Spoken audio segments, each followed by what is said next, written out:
तेजी मंदी, stock market और इकोनॉमी से जुड़ी तमाम तर चीज़ें जो चल रही हैं उस पर भी बात करेंगे और जो इकदाम गवर्नमेंट उठा रही है उस पर भी बात करेंगे। कुछ मसाइल हैं, कुछ खसारे हैं, उनको भी ज़रा आज देखेंगे कि किस तरह से गवर्नमेंट उन चीज़ों को टैकल कर रही है। अगर नहीं कर रही हैंडलिंग तो क्यों नहीं कर रही। बेरोज़गारी की शरह बढ़ रही है, महंगाई की शरह एक बार फिर बढ़ती दिखाई दे रही है। 8.7% फरवरी में महंगाई की शरह रही। ये कोई आम बात नहीं है कि महंगाई की शरह बढ़ रही है। महंगाई की शरह जो हम फिगर्स आपको दे रहे होते हैं उसका जो एस्पेक्ट और इम्पैक्ट होता है वो आम आवाम पर ये पड़ता है कि जैसे यूटिलिटी घी पर 48 रुपये बढ़ गए, और ये यूटिलिटी स्टोर का जो घी है उसकी बात कर रहा हूँ मैं। आम मार्केट में तो पता नहीं 48 से कितने 50 या 60 रुपये बढ़े होंगे। कुकिंग ऑयल की कीमत में 29 रुपये का इजाफा हुआ। इसी तरह मुल्की बरामदात मुसलसल दूसरा माह है जिसमें कमी रिकॉर्ड की जा रही है। जुलाई से दिसंबर तक का जो खसारा है जीडीपी का 3.1% रहा। रवा माली साल के जो 8 माह है उसमें तिजारती खसारा 10.64% तक बढ़ गया है। एक साल में बैरूनी कर्ज बढ़ा, कर्जों की भरमार हुई, बहुत सारी चीज़ें। दूसरी तरफ जो पॉलिटिकल सूरत हाल है वो बहुत ज़्यादा असरअंदाज होती है कारोबार और इकॉनमी पे, उस पर भी बात करेंगे। PSL के एक बड़ा डैमेजिंग पार्ट रहा हमारे लिए, चूँकि इससे इकॉनमी बहुत ज़्यादा हमारी जुड़ी है। जाहिर है कि बाहर से प्लेयर्स आते हैं, बाहर से लोग आते हैं, एक्सपेक्टेटर्स आते हैं, सहाफ़ी आते हैं, पाकिस्तान का टूरिज़म भी प्रमोट होता है, फिर पाकिस्तान का कल्चर प्रमोट होता है, पाकिस्तान के खाने कपड़े ख़रीदे जाते हैं। तो ये सारी चीज़ें, बहुत सारा कुछ जुड़ा है इस तरह के बड़े इवेंट से। बहुत सारी बातें किस पे करेंगे। आज राना एहसान अफजल खान साहब ने हमें ज्वाइन कर लिया है। हमारे माशियात हैं नईम सिद्दीकी साहब, हमारे माशियात, उन्होंने भी हमें स्टूडियोज़ में ज्वाइन किया। आपसे थोड़ी देर में अली कमाल साहब हमारे इक्तिसादियात हैं, वो भी हमें ज्वाइन कर लेंगे। नईम साहब बहुत शुक्रिया, आप तीनों हजरात यहाँ मौजूद हैं। सर गुज़िश्ता रोज़ में देख रहा था कि कैपिटल मार्केट जो है उसका कैपिटलाइजेशन 143 अरब रुपए के करीब अचानक से गिर गया। हफीज़ शेख साहब, स्टॉक मार्केट का बड़ा असर हुआ है। अली कमाल साहब ने भी हमें ज्वाइन कर लिया, शुक्रिया अली भाई आपने भी ज्वाइन किया। तो नईम साहब ज़रा इससे शुरू करते हैं। 143 अरब रुपीज़ का गिरना, आज ठीक है करेक्शन ली है मार्केट ने 600 पॉइंट की, लेकिन एकदम से एक खबर आती है सेनेट इलेक्शन की, तो ऐसा क्या हो गया सर? थैंक यू अरसलान साहब। देखिए ये जो मार्केट है ना हमारी, ये सेंटीमेंट्स पे ज़्यादा चलती है। अब 90% इस बात का चांस था, बल्कि जितने भी चैनल्स थे अपोजिशन भी थोड़ी सी समझ रही थी और गवर्नमेंट को तो 100% यकीन था कि हफीज़ शेख साहब जीतेंगे। अब ये एक बड़ा अपसेट हो गया और हफीज़ शेख साहब हार गए। अच्छा, इसको मार्केट ने एक इमीडिएटली रिएक्ट किया और 1075 पॉइंट तक समथिंग लाइक दैट जो ना 1072 पॉइंट मार्केट गिर गई। उसके बाद 2-3 घंटे में मार्केट में करेक्शन आ गई, मार्केट 400 साढ़े 400 पॉइंट तक आई। उसके बाद फिर दोबारा 700 पॉइंट 882 पर बंद हुआ। 882। अच्छा, उसके बाद आप देखें कि चीज़ें सेटल हो गई। साथ ही न्यूज़ आ गई कि जी प्राइम मिनिस्टर साहब एतमाद का वोट लेंगे, और साथ ही जरदारी साहब का बयान आ गया कि जी शायद वो उस इजलास में अपोजिशन शायद शिरकत ही ना करे बल्कि वो सपोर्ट करेंगे कि प्राइम मिनिस्टर रहें। तो मार्केट आज आप देखें कि मार्केट ने बिल्कुल, मार्केट का रिवर्स पैटर्न है। इस वक्त तक जो है मार्केट 600 पॉइंट के करीब 580 तक मार्केट गई है, अभी भी 550 पॉइंट प्लस है। तो मार्केट में हमेशा ये कहता हूँ कि मार्केट के फंडामेंटल्स हमारे पाकिस्तान में तो उतने समझ नहीं आते। एक न्यूज़ आती है, मार्केट कहीं से कहीं चली जाती है। आपको याद है कोरोना की न्यूज़ आई थी तो 2 दिन कंटिन्यूसली मार्केट 3000 पॉइंट गिर गई थी। खबर आनी होती है, कोई भी खबर ऐसी आती है तो मार्केट उसको इमीडिएटली रिएक्ट करती है। और ये आपको बताऊँ, ये जो है ना 143 कैपिटलाइजेशन कम हो गई। अब जिन्होंने कल के सौदे रखे हुए थे उनके आज नहीं सेल किए होंगे, फिर आज दोबारा बराबर हो गए। तो ये सारी एक आम आदमी को तो शायद उस बात की इतनी समझ नहीं आती जनरली। हाँ, जो डे ट्रेड लोग करते हैं थोड़े पैसों से, हमेशा गरीब ही मारा जाता है, कम पैसों से जो जाता है उसी को नुकसान होता है। चलिए सर, राना साहब भी हमारे साथ मौजूद हैं, अली कमाल साहब भी मौजूद हैं। राना साहब कैसे हैं सर?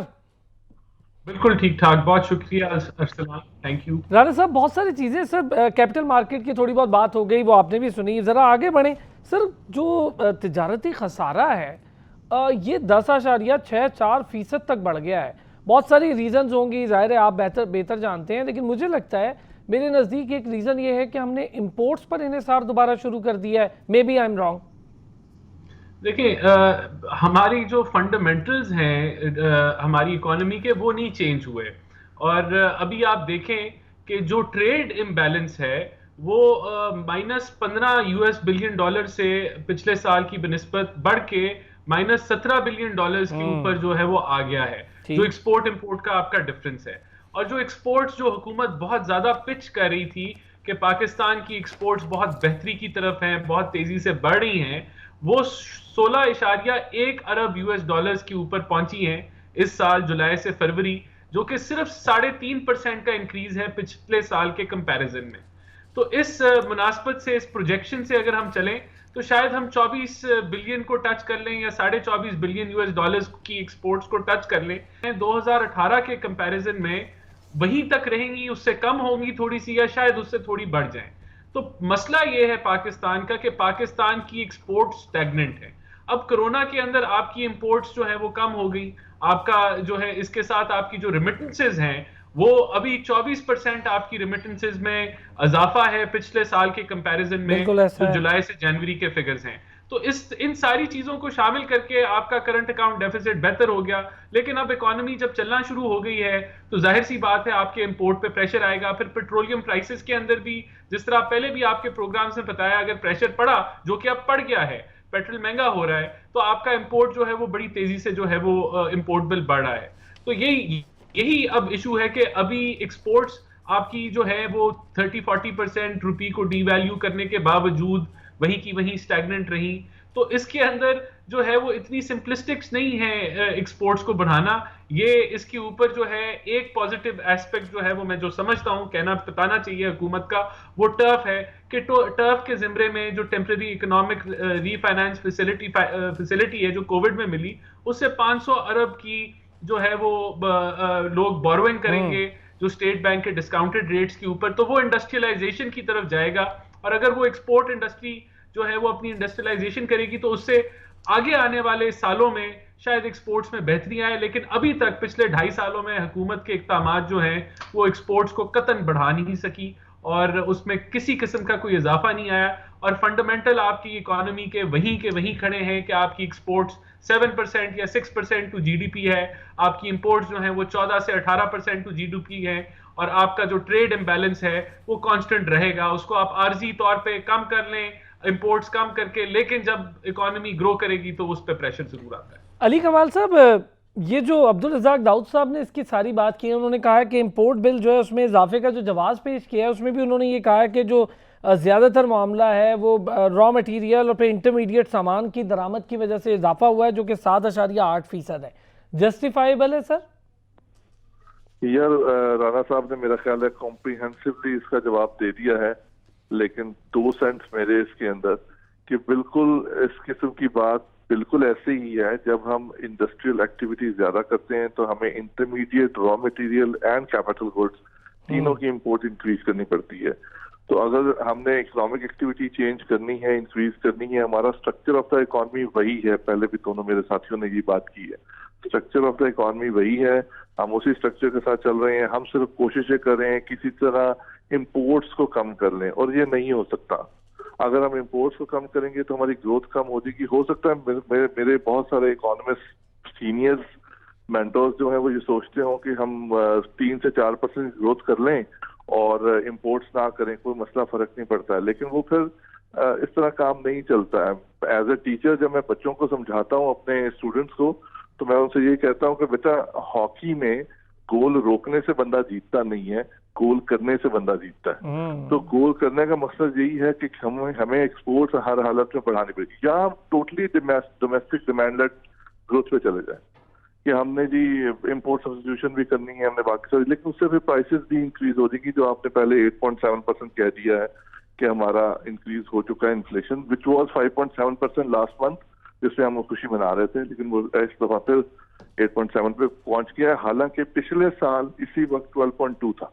आप तो बिल्कुल ठीक। अली भाई मैं चाहूंगा ये भी ऐड करें आप हजरात, मैं जरा एक व्यू आपका लूं, फिर नईम साहब भी इस पे कुछ ऐड करना चाहे। अली भाई ये जो फिगर्स का गेम है ना, 8.7, 9 और 10, मैं आपको अगर फैक्चुअल बात बताऊं, लोगों को तो चले इतना समझ नहीं आता होगा, लेकिन आप इस पर जरा बेहतर तजिया कर दें कि जब घी की कीमत बढ़ जाएगी, दूध की कीमत 10 रुपए बढ़ जाएगी, अंडों की कीमतें 50-50 रुपए बढ़ जाएंगी, टमाटर, आलू, प्याज की कीमतें, दाल की कीमत, हर उस चीज़ जो आवाम से उसकी कीमत बढ़ जाएगी, तो ये 8.7 से 5.8 पर भी चला जाए तो कोई फर्क नहीं पड़ेगा, चूंकि आम मार्केट में पैसे उतने ही देने पड़ते हैं कंज्यूमर को। एग्जैक्टली, बहुत सही बात की। और उसमें एक पॉइंट को मैं एडिशन कर दूं इसको हम कहते हैं टेक्निकल वर्ड्स में food price anomalies. Food prices की जो चीजें होती हैं, फूड प्राइसेस जो होती हैं, उनकी उतार चढ़ाव जो है, अगर वो इस कदर भयानक है कि वो गरीब आदमी को या मतवसत तबके वाले बंदे को बहुत ज्यादा अफेक्ट कर रहा है नेगेटिवली, तो इसको भी कंट्रोल करने की हमें बहुत ज्यादा जरूरत है। अच्छा नईम साहब। जी सर।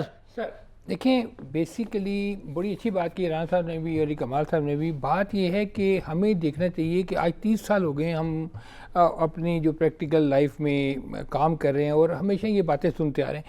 अब पाकिस्तान की जीडीपी की बात है तो जीडीपी बेसिकली बेस किस पे करती है? एक आपकी कंजम्पशन है, अच्छा कंजम्पशन आपकी होगी, या लोकल प्रोडक्शन है या आप इंपोर्ट करते हैं।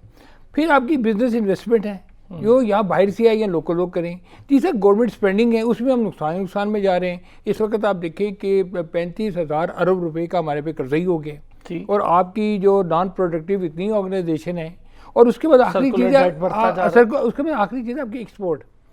अच्छा, इन सब चीज़ों में जो सबसे इम्पोर्टेंट फैक्टर है वो एक्सपोर्ट। पाकिस्तान की अगर आप ग्रोथ या इकोनॉमी को भी देखें या पाकिस्तान की अपनी बेस देखें किस चीज़ पे हमारी इकोनॉमी बैठी है, तो उसमें नंबर 1 एक एग्रीकल्चर है, नंबर 2 लार्ज स्केल मैन्युफैक्चरिंग है, और नंबर 3 सर्विसेज है। अब जैसे राणा साहब ने बात की कि लार्ज स्केल मैन्युफैक्चरिंग आपकी इस वक्त 7.5-8% डाउन है। अच्छा, अब देखा ये जाता है कि भाई एम्प्लॉयमेंट क्यों कम होगी, इकोनॉमी क्यों स्लो होगी। अब ये सारी चीज़ें एक दूसरे के साथ इंटीग्रेटेड है। मसलन अगर आपकी लार्ज स्केल मैन्युफैक्चरिंग कम है तो आपकी एक्सपोर्ट कम है, इसका मतलब है। अच्छा, एक्सपोर्ट कम है तो आपकी उसके साथ रिलेटेड जितनी इंडस्ट्री है, रॉ मटेरियल है या ट्रांसपोर्टेशन है या फ्यूल है, आपको पता हमारी फ्यूल की कंजम्पशन कितनी कम होगी, ठीक है, इलेक्ट्रिसिटी की कंजम्पशन कम हो गई है। तो ये सारे वो फैक्टर्स हैं जो इसके साथ साथ इसके साथ काम करने वाले, यानी कि अगर बेरोजगारी भी बढ़ेगी, अगर हाँ वही मैं बात करने को कि आप कहते हैं कि हमारी एम्प्लॉयमेंट जो है वो नहीं बढ़ रही है, एम्प्लॉयमेंट कम हो रही है। तो क्यों कम हो रही है? वो इसलिए कम हो रही है कि जब आपकी एक इंडस्ट्री बंद होना शुरू हो जाएगी, अब आपकी सर्विसेज है।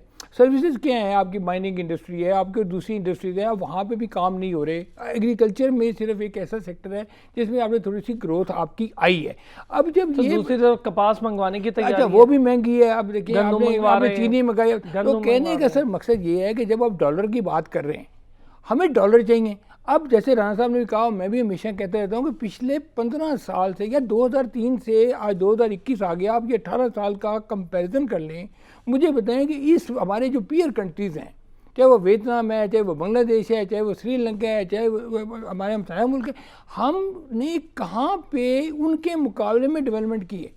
हमने तो जो कुछ किया है अपने कुएं को देखा है कि मैं क्या करूं, आप रसलान साहब क्या करें, राणा साहब क्या करें, हम आपस में कितना कंपटीशन करें। हमने उस कंपटीशन को देखा नहीं। फिर उसके लिए हुकूमत ने कोई ट्रेड पॉलिसी नहीं बनाई, हुकूमत ने जो डॉलर देखें, हमारा मसला एंड पे ये dollar.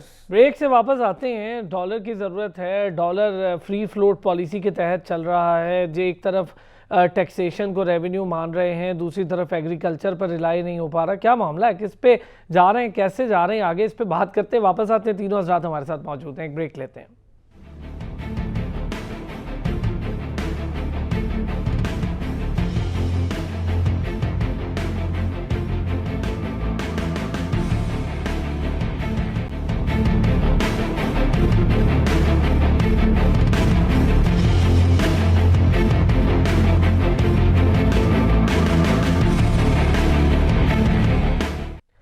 Welcome back. Naeem Siddiqui, Rana Ehsan Afzal Khan और अली कमाल साहब हमारे साथ मौजूद हैं। बात हो रही थी इस वक्त ट्रेड डेफिसिट यानी तजारती खसारा बढ़कर 10.64% हुआ। क्या वजूहात हैं, इस पर भी बात कर रहे हैं, लेकिन इसका इम्पैक्ट ट्रिकल डाउन कैसे होता है, इस पर भी बात कर रहे हैं। राना साहब, आपने सुना नईम साहब जो कुछ कह रहे थे, मैं ज़रा चाहूँगा आप भी इस पर एक अपना इनपुट दें। हम रेवेन्यू और टैक्सेशन को पता नहीं क्यों जोड़ देते हैं, फिर हम ज़राअत जिस पर इन्हें सार करना चाहिए, दूसरा सर्विसेज कहा नईम साहब ने, बिल्कुल सही बात है, तीसरा लार्ज स्केल मैन्युफैक्चरिंग यानी बड़ी इंडस्ट्री, इसका जिक्र किया हम, लेकिन जो रेवेन्यू है फिर भी वो उसके साथ जोड़ देते हैं। तो मुझे बताएं सर, ज़राअत की सूरत हाल भी कोई बहुत अच्छी नहीं है। देखिए, बिल्कुल कॉटन की ख़ास तौर पे मैं कहूँगा, क्योंकि उसका एक्सपोर्ट पे भी आपके इम्पैक्ट पड़ता है। कॉटन की बहुत प्रोडक्शन जो है वो 34% डाउन रही है पिछले साल के बनिस्बत। सिर्फ 5.6 मिलियन बेल्स की प्रोडक्शन रही है in comparison to 8.4 million bales की, और इस वजह से आपको कॉटन जो है वो इंपोर्ट भी करनी पड़ रही है, और उसका जो टेक्सटाइल सेक्टर को बड़ा हर्ज हुआ है कि आपकी जो प्राइसेस हैं सूतर की वो बढ़ती चली गई हैं, यहाँ तक कि बहुत सारी लूम्स जिनको ये कहते थे कि जिनको लेबर नहीं मिल रही इतनी, वो फुल कैपेसिटी पे चल रही हैं, वो लूमें लोग खुद बंद कर रहे हैं क्योंकि उनकी कॉस्टिंग जो है वो आउट ऑफ कंट्रोल हो गई है। तो यहाँ एम्प्लॉयमेंट की भी बात हुई, मैं यहाँ जरूर कहना चाहूंगा, देखें आपकी इकोनॉमी में एम्प्लॉयमेंट नहीं जनरेट होएगी अगर आपकी पॉपुलेशन ग्रोथ जो है वो 2.5% के करीब है जो कि पाकिस्तान की है, और आपकी जो जीडीपी ग्रोथ है वो इस पॉपुलेशन ग्रोथ से कम हो, तो इसका मतलब है कि जॉब्स गई हैं, मनफी गई हैं। अगर आपकी जीडीपी ग्रोथ रेट 3.5% पे ग्रो करेगी तो फिर इसका मतलब है कि शायद थोड़ी बहुत जो है वो जॉब क्रिएशन हुई है, और फिर जब आप 4 to 5% पे ग्रो करेंगे तो इसका मतलब है अब अच्छी लेवल पे जो है वो जॉब क्रिएशन हो रही है। बाकी आपने कहा कि रेवेन्यू, देखें रेवेन्यू जो है जब तक हुकूमत का रेवेन्यू नहीं जनरेट होगा, हुकूमत टैक्स कलेक्शन नहीं करेगी तो हुकूमत गवर्नमेंट स्पेंडिंग ही नहीं कर पाती, और फिर टैक्स कलेक्शन नहीं होगी और आपका फिस्कल डेफिसिट होगा तो आप बोरोइंग करेंगे तो आपका ज्यादा से ज्यादा और जो आपका जो रेवेन्यू है वो डेट रीपेमेंट के ऊपर जाएगा, तो हम इस विशियस साइकिल के अंदर फंसे हुए हैं। अब देखें हुकूमत सेलिब्रेट कर रही है कि उसने 2900 अरब जो है वो कलेक्ट कर लिया है जुलाई से फरवरी में, बहुत अच्छी बात है, लेकिन आपने इतने लो टारगेट रखे हुए थे, जो आपने 300 कुछ अरब का टारगेट आपने फरवरी में रखा था। पहले हम आपको बता रहे थे कि अब 450 अरब हुकूमत को हर महीने कलेक्ट करना पड़ेगा टारगेट अचीव करने के लिए, अब 516 अरब हर महीने कलेक्ट करना पड़ेगा अगले 4 माह में हुकूमत का 4.963 ट्रिलियन टारगेट को जो है अचीव करने के लिए। और ये टारगेट भी आपके पिछले प्रोग्राम में बताया था कि अब आईएमएफ से नेगोशिएशन हो चुकी है कि इसको कट डाउन करके आप 200 मिलियन 4.7 ट्रिलियन के ऊपर ले आए, जिसकी अभी नोटिफिकेशन नहीं हुई, आईएमएफ से अभी तक फाइनल गो अहेड नहीं आया। तो देखें उसके कंपैरिजन में जब आपकी एक्सपेंडिचर इतना ज्यादा होगा और गवर्नमेंट स्पेंडिंग आप नहीं कर सकेंगे तो आप जो हुकूमत का रोल है जीडीपी को ग्रो कराने का, वहां वो अच्छे तरीके से वो अपना इनपुट नहीं दे सकती, और यही हो रहा है कि गवर्नमेंट स्पेंडिंग जो है वो काफी हद तक जो है डेवलपमेंट नहीं हो रही, डेवलपमेंट के कोई प्रोजेक्ट्स आपको नहीं नजर आ रहे, चाहे वो प्रोविंसेस हों क्योंकि उनको फंडिंग वैसी फेडरल गवर्नमेंट से मिलती है ज्यादातर। तो ये एक हम लोग एक लो ग्रोथ साइकिल के अंदर इस साल फंसे हुए हैं जो कि 1.5% आपकी जीडीपी ग्रो करेगी। अली कमाल साहब, जो लो ग्रोथ वाली बात हो रही है सर, बहुत सारे फैक्टर्स तो राना साहब बहुत डिटेल और बड़ी ज़बरदस्त तरीके से सारी चीज़ें बता भी रहे हैं, लेकिन मैं चाहूँगा सर थोड़ा सा आपका इनपुट इस पर भी हो जाए कि हम अगर ज़राअत का जिसका जिक्र भी कर रहे थे, फिर इसके बाद आप अपने टैक्सेशन वाली बात भी कर लीजिएगा अली भाई, लेकिन जो कपास की कीमत है वो 11 साल की बुलंद तरीन सतह पर है, इसका इम्पैक्ट गवर्नमेंट को नहीं पड़ना, आम आदमी को पड़ेगा जब वो चीज़ें खरीदेंगे कपास से जुड़ी। बिल्कुल सही बात की, क्योंकि हमारी जहाँ पे कपास की काश्त कम हो रही है, एग्रीकल्चर वैल्यू एडेड कम हो रही है, वहीं पे देखा जाएगा कि अगर कॉटन प्रोडक्शन में आती है तो हमें इंपोर्ट करनी पड़ेगी, और अगर वो बहुत ज्यादा हाई प्राइसेस से दुनिया से मिल रही है तो वो कॉस्ट ऑफ प्रोडक्शन भी इंक्रीज होगी, हमारी कंपेटिटिवनेस और भी कम हो जाएगी। असल मैं वापस ग्रोथ पे जाना चाहूंगा, टैक्सेस पे भी आ जाता हूँ। टैक्सेस को मैं बाय प्रोडक्ट समझता हूँ, दो गवर्नमेंट एक्सपेंडिचर्स बड़े जरूरी होते हैं कुछ जो है, but taxes are the by product of the growth.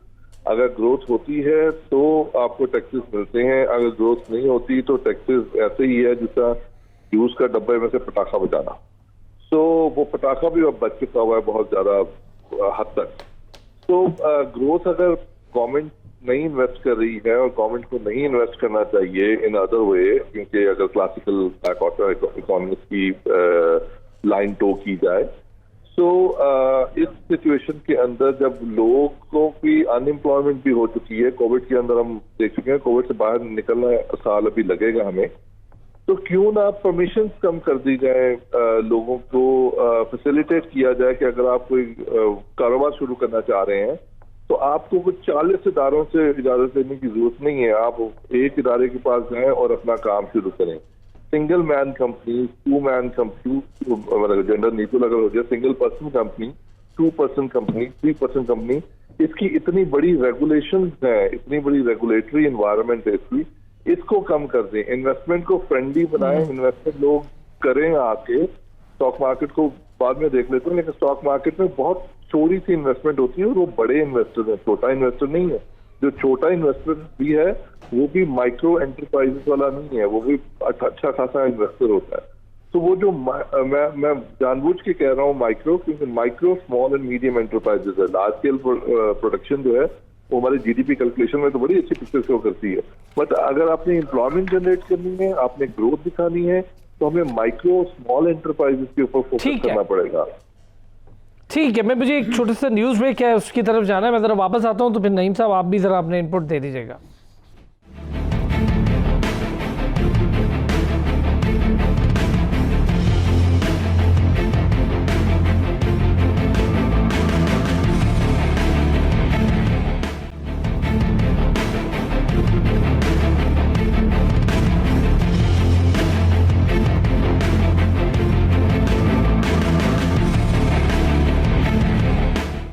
Welcome back. Ali कमाल, नईम सिद्दीकी साहब, राना एहसान अफजल खान साहब, तीनों हज़रात हमारे साथ मौजूद हैं। नईम साहब, टैक्स रिफॉर्म्स पे थोड़ी सी बात करना देखिए, आज प्राइम मिनिस्टर साहब ने एक चेयर की है मीटिंग टैक्स इस्लाहात के बारे में, जिसमें उन्होंने कहा है कि टैक्स निज़ाम में शफाफियत के लिए खुदकार निज़ाम जो है ना वो लाया जाए। और दूसरा उन्होंने कहा है कि जो टैक्स कलेक्टर्स और ऑफिसर्स हैं उनका जो स्वाबदीदी इख्तियारात है उसको कम किया जाए।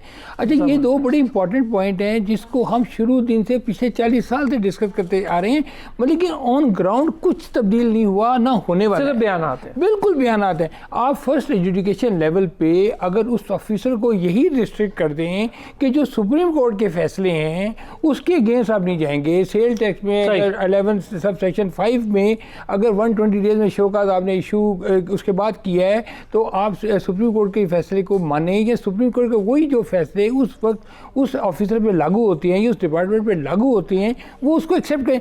जब आप सुप्रीम कोर्ट को पहले एजुकेशन लेवल पे नहीं मानते तो आगे क्या इस्लाहात हो रही है? प्राइम मिनिस्टर खुद तो जाके वहां नहीं बैठ सकते ना। एक लॉ है ना, मैं तो ये नहीं कहता कि ट्रिब्यूनल का फैसला है या हाई कोर्ट का फैसला है, मैं तो कहता हूँ सुप्रीम कोर्ट का जो फैसला है उसको ऑफिसर कहता है जी मैं इसको नहीं मानता, आप अगले फोरम पे जाके बात करें। आपको पता है अरबों हां रुपीस जो है ना इस वक्त इस चक्कर में फंसे हुए हैं। हुकूमत FBI ये समझता है कि हमारे अरबों रुपए जो हैं वो फंसे हुए हैं, जबकि बड़ा मसला है वो नहीं है इतने पैसे जितनी बात हो रही है। अच्छा, ये भी है राना साहब, ये जो है आपको मॉडर्न टूल्स जो है वो एम्प्लॉय करने पड़ेंगे। आपको FBR के जो स्टाफ है उसको ट्रेनिंग देनी पड़ेगी एंटी अवॉइडेंस प्रोविजंस के ऊपर। लेकिन यहाँ जो सबसे इंपॉर्टेंट फैक्टर है, देखिए 50% आपका FBR की जो कलेक्शन होती है वो इंपोर्ट से होती है।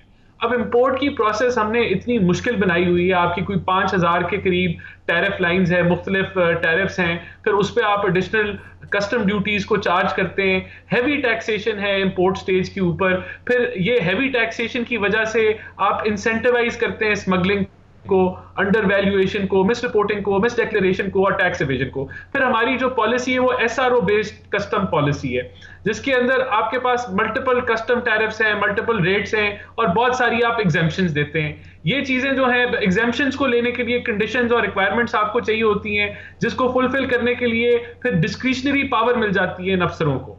वो जब डिस्क्रिशनरी पावर आप करते हैं तो फिर आपकी जो कॉस्ट ऑफ डूइंग बिजनेस है वो राइज कर जाता है। दोबारा से आप मेल प्रैक्टिस को इंसेंटिवाइज कर रहे हैं, मिस डिक्लेरेशन को इंसेंटिवाइज कर रहे हैं और इवेडिंग ड्यूटीज को इंसेंटिवाइज कर रहे हैं। तो देखें, इसके अंदर ये डिबेट होनी चाहिए कि आप सिंगल स्लैब ले आए इंपोर्ट के ऊपर, तो जो आपकी स्मगलिंग जो एक पैरेलल इकोनॉमी है जिसको आपने इतनी एक जो मुश्किल आप टैक्स सिस्टम आपने इंपोर्ट स्टेज पे और हैवी टैक्स सिस्टम लगाया हुआ है, तो वहां पैरेलल इकोनॉमी को वो जो है जन्म देता है। उसको अगर आपने खत्म करना है, आप इसको सिंप्लीफाई करें। तो बहुत सारी रिफॉर्म्स हैं जो की जा सकती हैं, जिससे आप जो बेसिकली आपकी जो पैरेलल इकोनॉमी है उसको आप जो है वो डिक्लेयर्ड इकोनॉमी के अंदर लेके आ सके।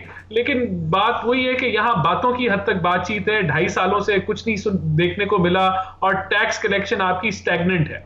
ये बड़ा अली कमाल साहब का भी मैं जरा इस पे व्यू ले लूं। अली कमाल साहब, सर। थैंक यू अस्सलाम। मेरा ख्याल है मैं तकरीबन सारे पॉइंट्स को इंडोर्स कर रहा हूँ।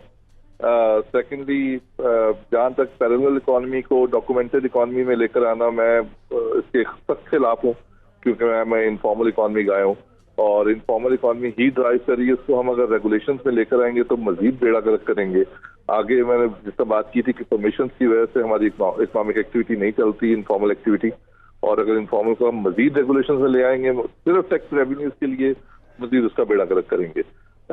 सेकेंडली रिफॉर्म्स बहुत सारे हैं। मसला ये आ जाता है कि रिफॉर्म्स हम बाहर से कहीं से बनवाते हैं, जिन्होंने रिफॉर्म्स इम्प्लीमेंट करने होते हैं, मैं ब्यूरोक्रेटिक लेवल एडिशनल सेक्रेटरीज की बात नहीं कर रहा हूँ, लेकिन जिन्होंने नीचे रिफॉर्म्स इम्प्लीमेंट करने होते हैं उनको शायद समझ ही नहीं उन रिफॉर्म्स की आती कि यार ये बला क्या, ये कर क्यों रहे हैं यार।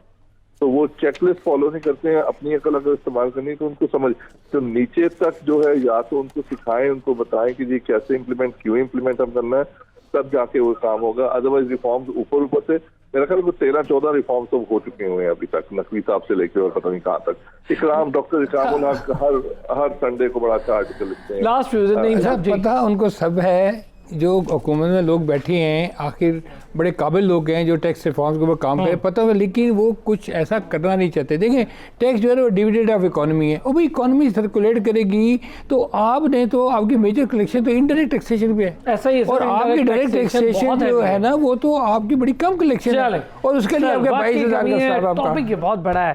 फिर इंशाल्लाह पीर के रोज आपसे मुलाकात होगी। अपना ख्याल रखिएगा। अल्लाह हाफिज़।